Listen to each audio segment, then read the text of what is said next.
Ok, entonces esta mañana vamos a continuar nuestro estudio de 2 de Corintios, capítulo 3. Estamos entrando al capítulo 3, así que por favor, abre tu Biblia, 2 de Corintios, capítulo 3, versículos 1 al 6. Y vamos a leer esta porción y vamos a entrar entonces en el tema de hoy. ¿Otra vez comenzamos a elogiarnos a nosotros mismos? ¿Acaso somos como otros que necesitan llevarles cartas de recomendación o que les piden que escriban tales cartas en nombre de ellos? Por supuesto que no. La única carta de recomendación que necesitamos son ustedes mismos. Sus vidas son una carta escrita en nuestro corazón. Todos pueden leerla y reconocer el buen trabajo que hicimos entre ustedes. Es evidente que son una carta.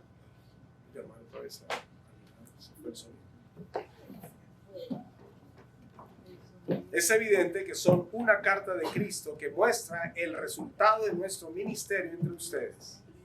Esta carta no está escrita con pluma y tinta, sino con el Espíritu del Dios viviente. No está tallada en tablas de piedra, sino en corazones humanos. Estamos seguros de todo esto debido a la gran confianza que tenemos en Dios por medio de Cristo. No es que pensemos que estamos capacitados para hacer algo por nuestra propia cuenta. Nuestra aptitud proviene de Dios. Él nos capacitó para que seamos ministros del nuevo pacto. Este no es un pacto de leyes escritas, sino del Espíritu.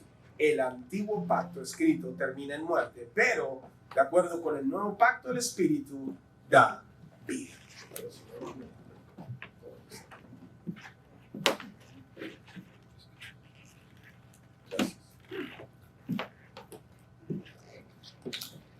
Hola.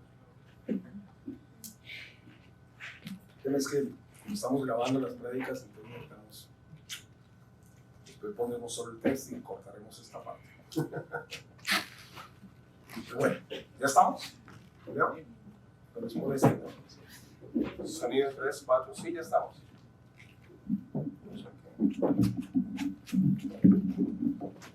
Segunda de Corintios. Bueno, mientras tanto, pueden ir anotando el título. Yo le he puesto este mensaje: creyente comprometido, ministro del nuevo pacto, porque son como los dos asuntos que trata en esta porción el apóstol Pablo. Creyente comprometido, ministro del nuevo pacto.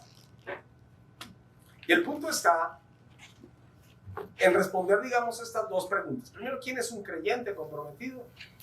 ¿Y quién es un ministro? ¿Quién puede ser un ministro en el nuevo pacto? ¿Cuál es el nuevo pacto? ¿Y quién es un ministro de este?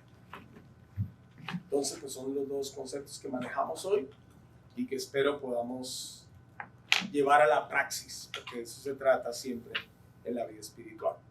Ahora, ¿quién es un creyente comprometido? ¿Qué pasa? ¿Qué vas a salir de acá? ¿Sí? Ok, creo que sí. Buenos días. Ok, entonces nuestro título o nuestro tema hoy es creyente comprometido, ministro del nuevo pacto. Y como les estaba comentando, ¿quién es entonces un creyente comprometido? No es solamente el que cree el evangelio, porque es que la Biblia nos enseña que muchas personas creen de forma intelectual. Creen acá, mas no lo creen de manera que lo lleven a la práctica. Un creyente comprometido entonces no es solamente el que cree, muchas personas creen, hasta Satanás cree, dice la Escritura, que tiembla. Él sabe quién es Dios, él sabe quién y tiembla, pero no está comprometido con la obra ni la causa de Dios, ni la gran comisión. ¿Quién es entonces un creyente comprometido? Muchos aquí esta mañana, por decirlo menos, son creyentes, ¿cierto? Y muchos aquí también podrán ser creyentes comprometidos. ¿Pero por qué? ¿Cuál es la diferencia? Bueno, básicamente, un creyente comprometido es uno que cree el evangelio, pero lo vive con entusiasmo, vive el evangelio, vive la verdad de Dios y la vive con entusiasmo y convicción. O sea, no es solamente una persona que dice, ay, sí, Cristo murió por mí y yo creo en Él y voy a la iglesia y estoy ahí en la alabanza y sirvo y ayudo y todo. Pero cuando vienen las luchas y las dificultades, claudica en su fe o huye o no. No, la vive con convicción.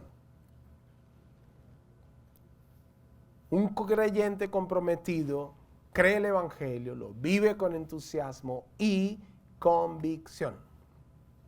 Y pues esta es una definición, digamos, que puedo extraer de la comprensión amplia en la Biblia de quienes creían en Dios y creyeron en Dios, que Moisés, que Abraham, que Elías, que Josué, David, Salomón, Isaías, Jeremías,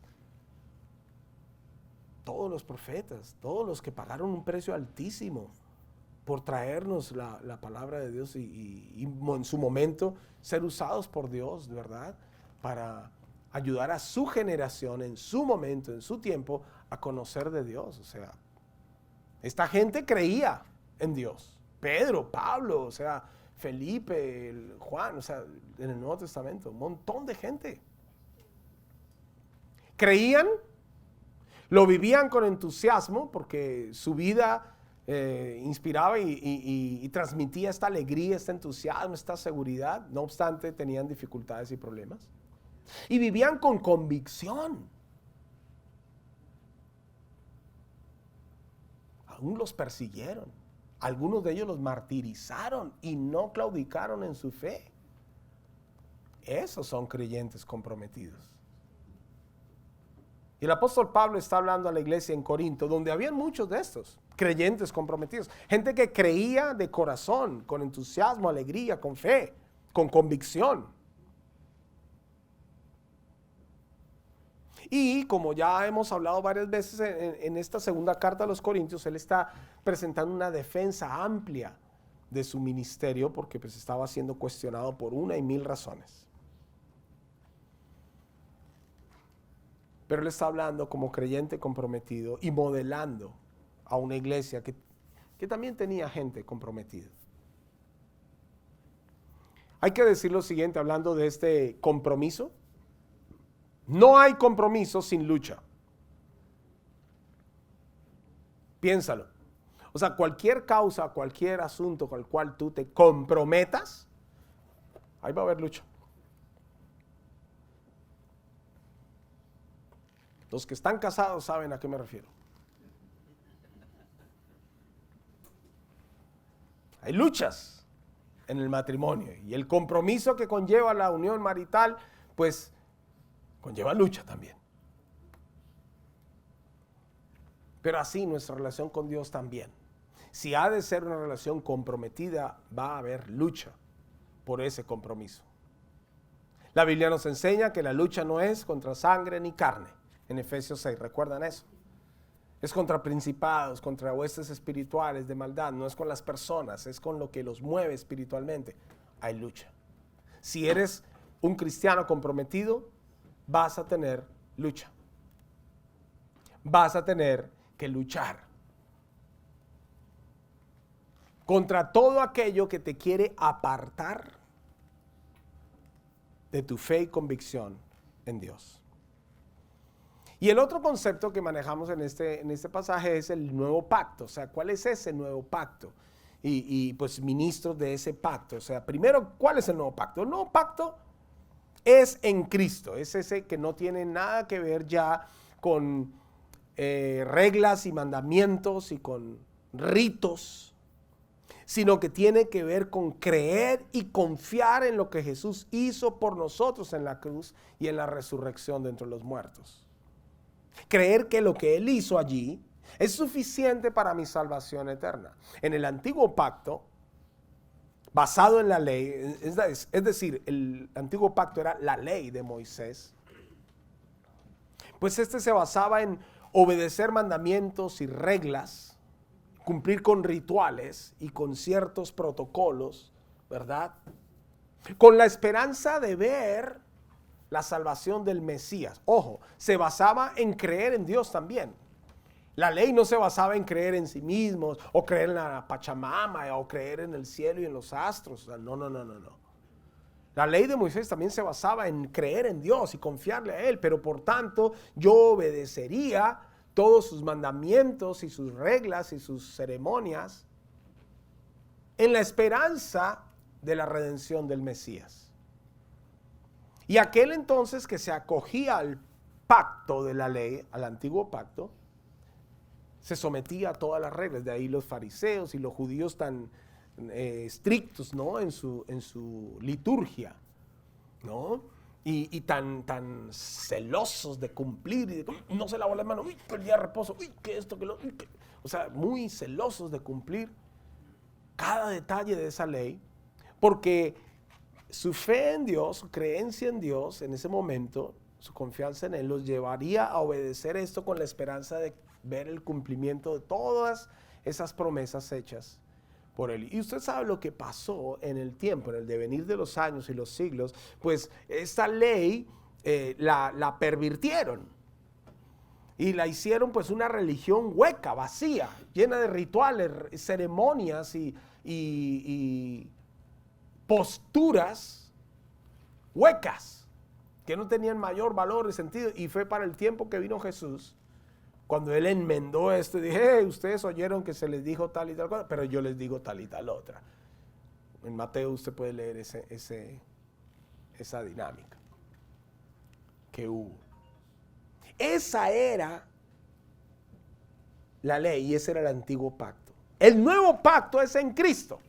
Cristo viene y recuerdan la frase de, me estoy extendiendo un poco acá en esta explicación porque creo que es importante, pero ojalá podamos llegar al término. Pero bueno, el punto es este. ¿Usted recuerda la expresión de Juan el Bautista cuando dijo, he ahí el Cordero de Dios que quita el pecado del mundo?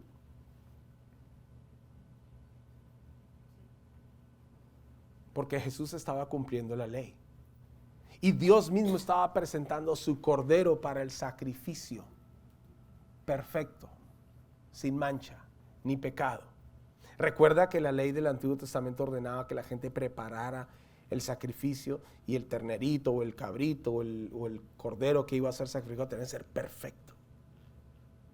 Y cada uno venía al templo con su cordero. Bueno, Jesús era el Cordero de Dios. Dios presentando su cordero para el sacrificio de toda la humanidad. Y cuando Jesús estaba con sus discípulos en esa última cena, ¿qué les dijo?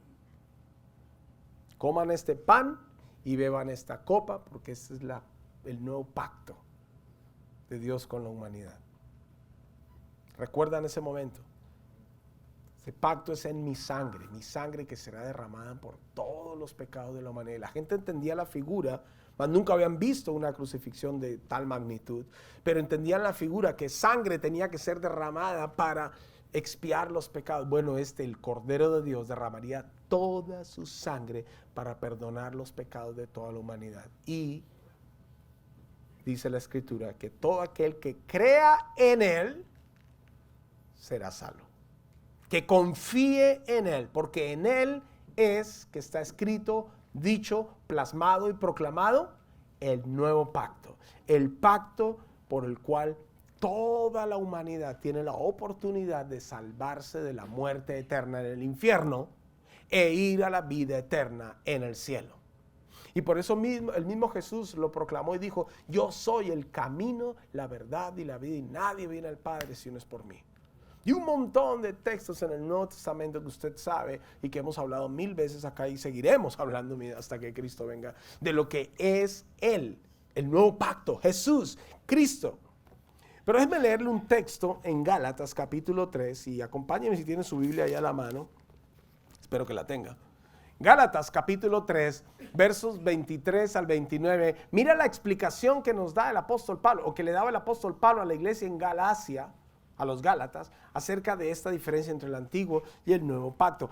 Gálatas capítulo 3, versículos 23 al 29, dice: antes de que se nos abriera el camino de la fe en Cristo, estábamos vigilados por la ley.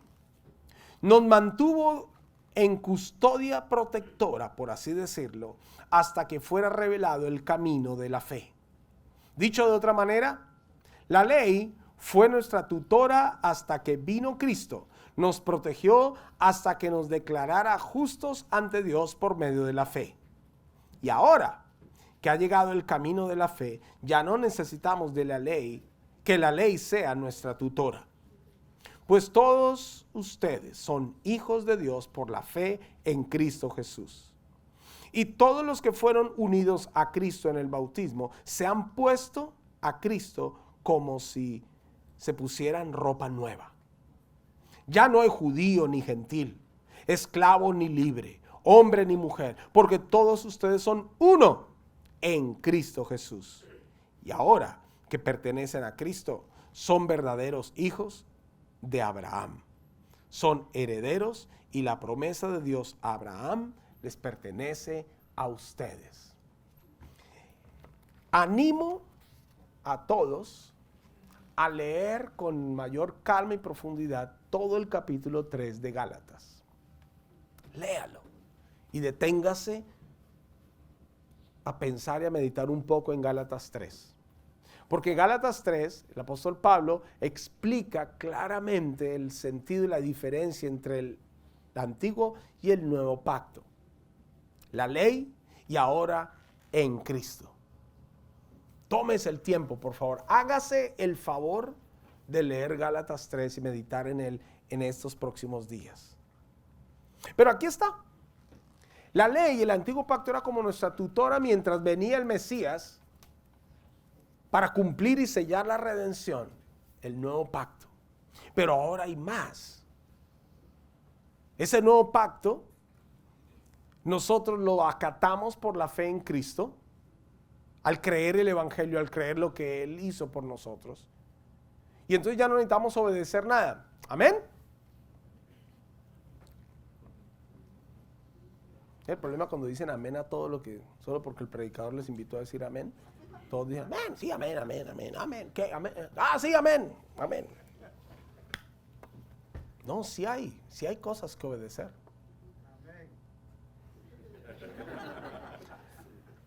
Porque la parte de la ley del viejo pacto que fue abolida en Cristo fue toda la parte ritual y ceremonial. Ya no hay necesidad de más sacrificios. Ya no hay necesidad de más ofrendas para expiar pecados, porque Él es la máxima expiación. Él es el máximo sacrificio. Ahora lo que hay es que creer que lo que Él hizo es suficiente para mí y rendirme ante esto. ¿Y qué me queda obedecer? Sí, los 10 mandamientos de la ley, por supuesto. Y los mandamientos nuevos que el Señor trajo, o ese mandamiento nuevo, magnífico que Él trajo de amarnos los unos a los otros, en lugar de estarles pagando ojo por ojo, diente por diente, como en su momento la ley nos permitió. No, ya no, ámense, en esto conocerán que son mis discípulos, dijo Jesús. O sea, la parte de principios, la parte moral y espiritual de la ley de Moisés sigue vigente, porque Dios no cambia. Ay, no es que por decir algo, robar antes era pecado y ya no. Que el adulterio antes era malo y ahora ya no. Fornicar era malo y ya no. No, sigue siendo malo porque Dios es el mismo siempre. Jesús, y en ese sentido, déjeme decírselo de esta manera, el nuevo pacto es mucho más sencillo.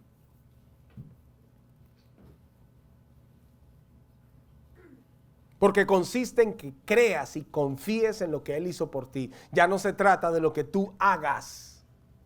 Se trata de lo que Él hizo. Ya no se trata de que si cumples la ley y los mandamientos a cabalidad o no y caminas derechito. Se trata de lo que Él hizo. Y por lo que Él hizo es que ahora yo quiero caminar derechito. Amén. Me dejo entender, es a la inversa. Antes caminaban derechito con aras de alcanzar y ver la redención. Y el Señor dijo, no. Hay un ejemplo en la Biblia. un verso en la Biblia cuando se habla de Abraham, que Abraham creyó y le fue contado por justicia. ¿Usted recuerda eso? Abraham creyó a Dios y eso le fue contado por justicia. Significa que eso le fue suficiente para ser justificado, para ser salvo, porque él creyó y confió en Dios. Y él vivió aproximadamente 430 años antes que Moisés, según Gálatas 3.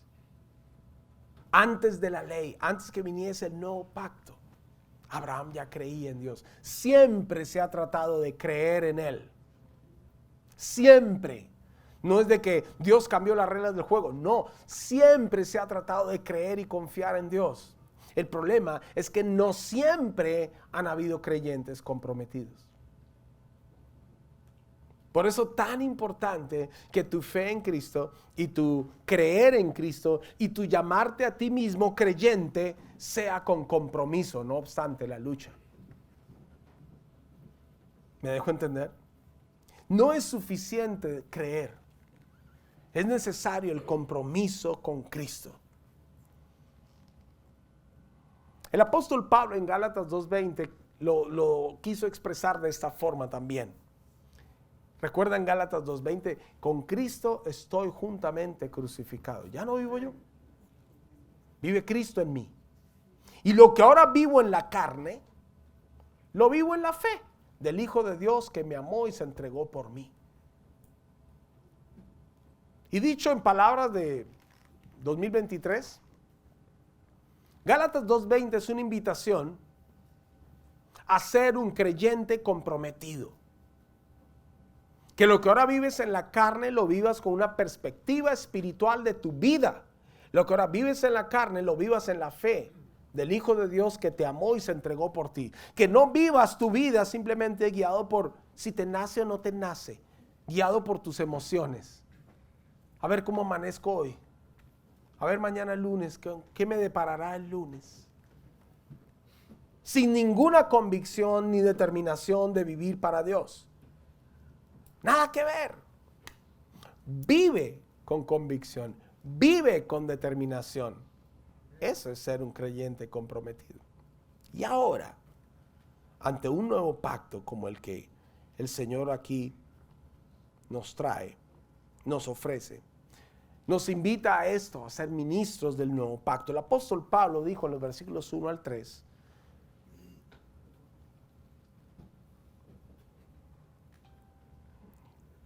habló de la importancia de invertir la vida en gente. Mira lo que dice el versículo 1.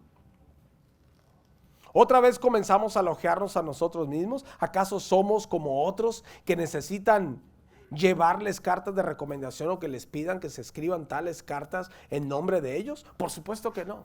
Ese versículo 1 nos habla de dos tipos de personas, dos tipos de ministros.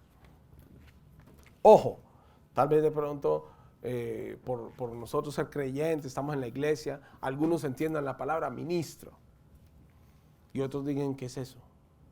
Y estén pensando en el ministro del Interior, el ministro de Defensa, el ministro de Estado. Un ministro es una persona que está al servicio de Dios. El problema es que la iglesia ha puesto cierta mística alrededor del siervo o los siervos de Dios, los ministros, como si fuera algo especial, como si fuera una clase aparte, como si fuesen una raza distinta.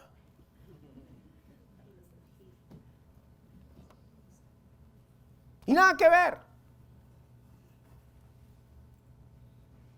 Porque todos en realidad, si creemos en Él y somos creyentes comprometidos, pasamos a ser ministros del nuevo pacto. Gente que sirve a Dios, ese es un ministro. Alguien que sirve a Dios. El problema está, o la diferencia está, en a quién sirve el ministro. Y entonces yo invito a todos esta mañana aquí presentes a que todos se vean a sí mismos como ministros. Porque en realidad todos somos ministros, siervos de Dios, y todos estamos para servirle a Él. Ahora la pregunta es, ¿le servimos a Él o nos servimos a nosotros mismos? Porque el versículo 1, el apóstol Pablo habla de dos tipos de ministros. El que sirve a Dios y el que se sirve a sí mismo. Y se sirve de otros para sí mismo. Que piden cartas de recomendación. Recomiéndame. Habla bonito de mí. Y eso de las cartas de recomendación es un tema, hermanos. Le digo. Paréntesis. En mis años pastorales o como pastor, en algunos momentos algunas personas me han pedido una carta de recomendación. Y en algunos casos, créame que no es ningún problema escribir la carta. Ah, claro, no se preocupe, mira, ahorita te la doy. Se va. Pero en otros casos es como que, ¿qué digo? ¿Qué recomiendo? Y a veces hasta me hago la pregunta, ¿lo recomiendo? Y la persona está diciendo, ¿te puedes dar una carta de recomendación? Yo, pero si me entienden, por la condición pastoral y por ser pastor de la iglesia, pues como que uno prácticamente que está casi que conminado a empezar a dar la carta. Ahora nadie más me volvió a pedir una carta de recomendación. Bueno, pero y el apóstol Pablo le decía, ¿acaso ustedes creen que nosotros somos como esos que andan pidiendo cartas de recomendación? Nada que ver. ¿Por qué? Porque él dice, nuestras cartas son ustedes. Y yo digo, sí. ¿Qué mayor y mejor recomendación que el testimonio de otras personas acerca del ministerio que uno ha realizado? Ahora bien, uno no es monedita de oro para caerle bien a todo el mundo. Quisiéramos ser monedita de oro. A veces creemos que somos monedita de oro y nos la creemos bastante, pero no somos monedita de oro. Así que bajémonos de esa nube. Porque algunos podrán decir, uy, sí, tu ministerio me has ayudado un montón. Y otros dirán, no, usted no me ha ayudado mucho. Me ha ignorado todo el tiempo. Me trató feo. Me regañó. Y en fin. Va a haber de todo en la viña del Señor. ¿Sí? Pero el punto es que el apóstol está diciendo, nuestras cartas son ustedes. O sea, yo no necesito, y ojo que a la gente que él estaba diciendo, a la gente que lo estaba acusando y cuestionando, la iglesia de Corinto. Y él dice, mire, nosotros no necesitamos una carta. Nuestras cartas son ustedes. Y yo digo, ese corazón de ministro es el que necesitamos todos nosotros. Nosotros no necesitamos pedir una carta a nadie para que hable bonito de nosotros. Espero. Pero que tú sirvas a Dios y sirvas a los demás de tal manera que tu impacto positivo en la vida de ellos sea suficiente para que solitos te recomienden en su momento cuando lo necesites. ¿Me dejo entender? Eso es lo que el apóstol está diciendo allí. Nuestras cartas son ustedes. Y ojo, yo pregunto, porque sí. Nuestro corazón, porque es que él dice algo aquí, venga. Voy a leerlo porque ya los pensamientos me están yendo más rápido que las ideas aquí. Y no, espera un momentito. La única carta, versículo 2. La única carta de recomendación que necesitamos son ustedes mismos. Sus vidas son una carta escrita en nuestro corazón. Todos pueden leerla y reconocer el buen trabajo que hicimos entre ustedes. Cuando uno está sirviendo, cuando uno está de ministro, cuando uno está sirviendo a otros, ministrando a otras personas, entiéndase, orar por una persona, llamarle, hacerle seguimiento, visitarle, amarle, estar orando por esa persona. No tienes que ser pastor para ser ministro, ¿ok? Pero todos podemos ministrar, y es más, ustedes ministran a veces mucho más que lo que uno está ministrando. Y eso está bien, así debe ser. Pero dice aquí, sus vidas están escritas, son como una carta escrita en nuestro corazón. Cuando uno sirve a Dios y uno sirve a las demás personas, Dios también está haciendo algo en uno mismo como ministro. Por eso es tan importante servirnos los unos a los otros. Porque no solamente yo le estoy ayudando a él a tener las cosas claras y a crecer y a que no se desanime y todo, pero ese ministerio me ayuda a mí también. Me reconforta. La vida de esa persona, su experiencia, su mal momento o su crisis, su adversidad por lo que está atravesando, en lo cual yo intervengo para ayudarle, orando, aconsejándole y todo, eso impacta mi vida también y queda escrito en mi corazón. ¿Tú recuerdas la persona que te compartió el evangelio? ¿Tú recuerdas? La persona que te acompañó en tus primeros pasos en el Señor, ¿te acuerdas? Yo estoy seguro de una cosa, que si esa persona estuviera acá y habláramos con esa persona, se acordaría de lo que habló contigo, del tiempo que caminó contigo, de cómo eras y celebraría tu avance, porque tú también impactaste la vida de esa persona. ¿Me dejo entender? Servir a Dios no es estar en una situación totalmente unilateral, es bilateral. En una situación de una sola vía, donde yo solamente doy y doy y doy y doy. Cuando verdaderamente lo hago para Dios, yo recibo del Espíritu, me muestra cosas a través de la situación, a través de lo que le estoy aconsejando, diciendo, me muestra y eso me reconforta. Ese es el ministerio en el nuevo pacto. De eso se trata. De animarnos, acompañarnos, de estar allí. Y los resultados de ese ministerio, para bien o para mal, se van a notar. Digo para bien o para mal en el sentido que habrá gente, como dije hace un rato, que sí responda bien a lo que estamos haciendo y otros dirán, no, yo no le creo, no, yo no estoy bien. Y tengan sus argumentos, sus ideas. Bueno, pero tú sirve al Señor. Si a Jesús se lo pusieron, ¿qué podemos esperarnos? Si a Jesús se lo pusieron, a Jesús lo crucificaron, pero usted también. No, espero que no. Mire lo que dice el versículo 3, por favor. Es evidente que son una carta de Cristo que muestra el resultado de nuestro ministerio entre ustedes. Esta carta no está escrita con pluma y tinta, sino con el Espíritu del Dios viviente. No está tallada en tabla de piedra, sino en corazones humanos. Y es que aquí él introduce esta frase, el Espíritu del Dios viviente. El Dios viviente.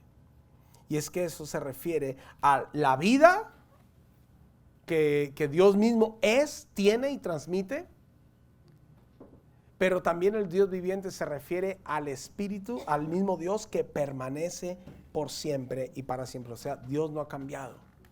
Como les decía, desde el Antiguo Testamento, desde Abraham, el tema se trata de creer en Dios y creerle a Dios hasta hoy.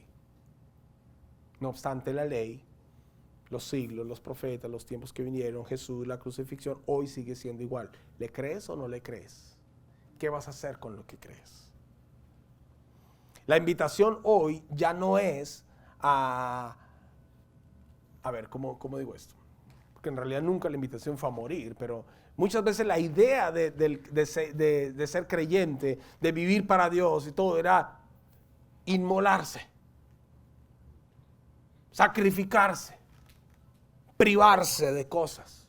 Yo no puedo, y ahora tengo que hacer esto y lo otro. Esa era como la idea. El apóstol Pablo habla del Dios viviente porque es el Dios que te da vida y renueva tu vida todos los días. Y en Romanos capítulo 12, versículos 1 al 2, donde habla allí de renovar nuestro entendimiento y que por sus misericordias, las muchas misericordias que Dios ha tenido con nosotros, seamos un sacrificio vivo. La invitación en Romanos y en Corintios y en Gálatas y en Colosenses y en todo el Nuevo Testamento, ahora en el Nuevo Pacto en Cristo, es a vivir para Dios, vivir en Dios, vivir por Dios.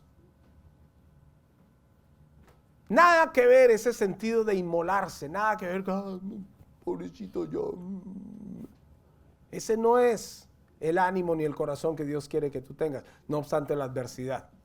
Pero como dijo Santiago, tengan por sumo gozo cuando estén en diversas pruebas, porque la prueba de su fe produce paciencia. Y esa paciencia, perseverancia. Y esa perseverancia no avergüenza. Y todo esto es un camino de vida. Primera de Pedro, capítulo 1 y capítulo 2, él nos habla allí de que hemos sido renacidos en Cristo y que ahora podemos nosotros añadir a esa fe, virtud, conocimiento, sabiduría, dominio propio, cosas que nos mantendrán y que no caeremos. ¿De qué está hablando la Biblia? Vida, vida, vive para Él. Ahora la pregunta es, ¿cómo estás viviendo tu vida? Y me temo que en ese sentido, pues me atrevo a decir esto, ya para cerrar. Bueno, hay una idea más que quiero transmitir. Me atrevo a decir esto, es que no estamos siendo tan conscientes que somos ministros del nuevo pacto. No nos vemos como ministros. Creyentes, sí, sí, creyentes, ahí nomás. Es más, comprometidos tampoco. Algunos sí, pero no, este no debería ser un tema de algunos, debería ser un tema de todos. Todos deberíamos vernos como creyentes comprometidos y ministros del nuevo pacto. ¿No dice el capítulo 5 en 2 de Corintios que Él nos encargó el ministerio de la reconciliación? De ser sus embajadores y andar por todo lado diciendo a la gente, hey, arrepiéntanse, vivan para Dios, vengan, reconcíliense con Dios. De esa y de muchas otras maneras, la Biblia nos invita a andar amando y sirviendo a otros. ¿Qué es eso? Ser ministro. Ser un ministro del nuevo pacto.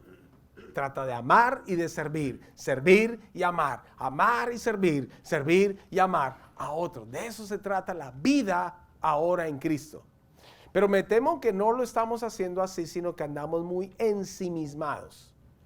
Viendo por el negocio, viendo por la plata para el arriendo, por la plata para esto, por la plata para lo otro, el matrimonio, el tema con el hijo, el tema de la salud, que me subí 3 kilos, me salió un rollito, me salió otro rollito, me salió un rollazo, y no sé qué, estoy preocupado por esas cosas, no entiendo cuánto, y todo nuestro tiempo se consume, cosas que no necesariamente son malas, pero no son todas aquellas que Dios quisiera que tú estuvieras enfocado. Creo que nos estamos perdiendo de algo grande, y es de ser ministros del nuevo pacto. Y ojo, mira lo que dijo el apóstol Pablo, tremendo hombre que Dios utilizó en el primer siglo, que escribió 13 libros de los que tenemos en el Nuevo Testamento. Y mira lo que dijo en el versículo 5 y 6, mira su actitud, mira, dice, no es que pensemos que estamos capacitados para hacer algo por nuestra propia cuenta. Nuestra aptitud proviene de Dios. Él nos capacitó para que seamos ministros de su nuevo pacto. Esto no es un pacto de leyes escritas, sino del Espíritu. El antiguo pacto escrito termina en muerte, pero de acuerdo con el nuevo pacto, el Espíritu da vida. La actitud del apóstol Pablo, un hombre con tremendo conocimiento espiritual y de las Escrituras, con tremenda influencia e impacto en la vida de muchas personas en el primer siglo, que escribió 13 de las cartas que tenemos en el Nuevo Testamento y del cual hablamos hoy en el 2023. Este gran hombre de Dios dice, no es que yo esté capacitado para hacer algo, mi aptitud viene de Dios, es Él quien me capacita. Es su espíritu. Con todo el conocimiento y el bagaje que tenía, sí. ¿Y es que eso no importa? No. O sea, es bueno que lo tengas, que entre más conocimiento bíblico y experiencia en la vida tengas, pues, genial. Pero ser ministro del nuevo pacto no depende de eso, sino del Espíritu de Dios en ti. De cuán rendido y comprometido estés con Él. Y entonces Dios te va a poder usar de una forma increíble. Así que tú no te sientas menos o poca cosa. No, es que si yo supiera todo lo que fulano sabe de Biblia, si fuera pastor, pues pero yo no soy. Entonces, ¿para qué?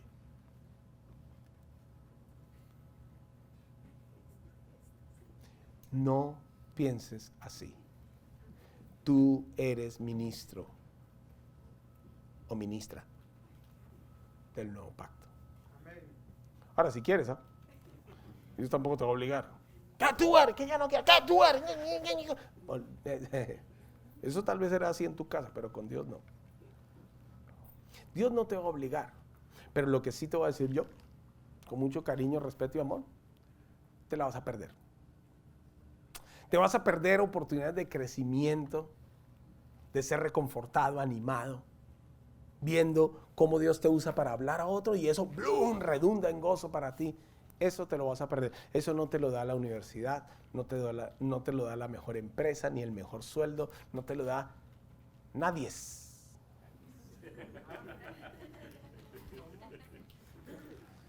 Solo Dios te lo puede dar. No te lo pierdas.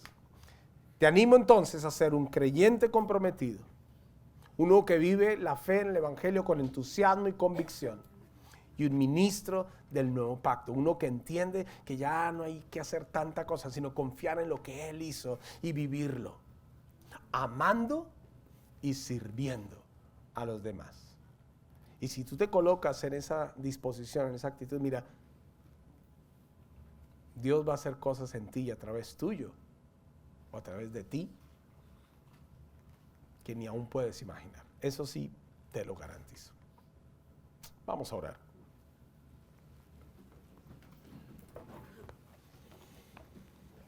Toma un instante, por favor, para responder al Señor de manera reflexiva y personal por lo que has oído esta mañana.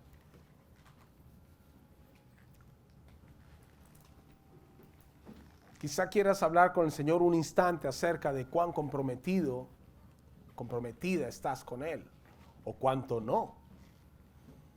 Y quieras reconciliar con Él algo allí. Toma un instante para eso. Quizá quieras hablar con Dios un instante acerca de cómo servir y amar más a los demás. Cómo empezar en serio a ser un ministro del nuevo pacto.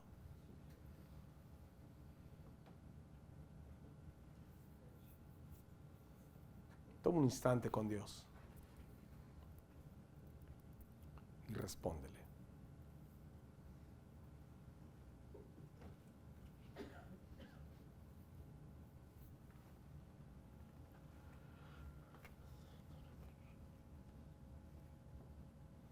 Señor, yo te agradezco este tiempo juntos, tu misericordia y gracia en nuestra vida. Te agradezco tu palabra, tu espíritu, tu presencia en este lugar. Y gracias por cada uno de mis hermanos aquí presentes. Gracias por sus vidas y gracias por sus corazones y el deseo que tienen de vivir para ti en este tiempo. Señor, gracias. Oro, Padre Celestial, que tú ayudes a cada uno en su situación particular, personal. Sabes de qué cosa tienen necesidad, Señor. Y sabes que ellos te están de alguna forma buscando. Por eso están aquí hoy. Pido tu gracia, tu favor para ellos. Pido, Señor, que abras puerta frente a ellos. Pido, Señor Jesús, que te glorifiques de una forma que ellos no puedan jamás negar que estuviste allí. Toca sus mentes, sus corazones. Que tu vida se afirme más en sus vidas. Que amen y sirvan a los demás, donde quiera que estén. Que sean ministros del nuevo pacto. Que vivan con entusiasmo y convicción la fe en el Evangelio, en lo que tú hiciste por nosotros. Te bendigo, Señor. Te agradezco, Señor, sus vidas una vez más. En el nombre de Jesús. Amén. Iglesia, Dios los bendiga. Vayan a ministrar esta semana, donde quiera que vayan estén, sean ministros del nuevo pacto. ¿Ok? Nos vemos. Salgan por aquí y no se van tan rápido. Vayan, saluden a 3, a 4 y conversen un ratito. Dios los bendiga. Nos vemos.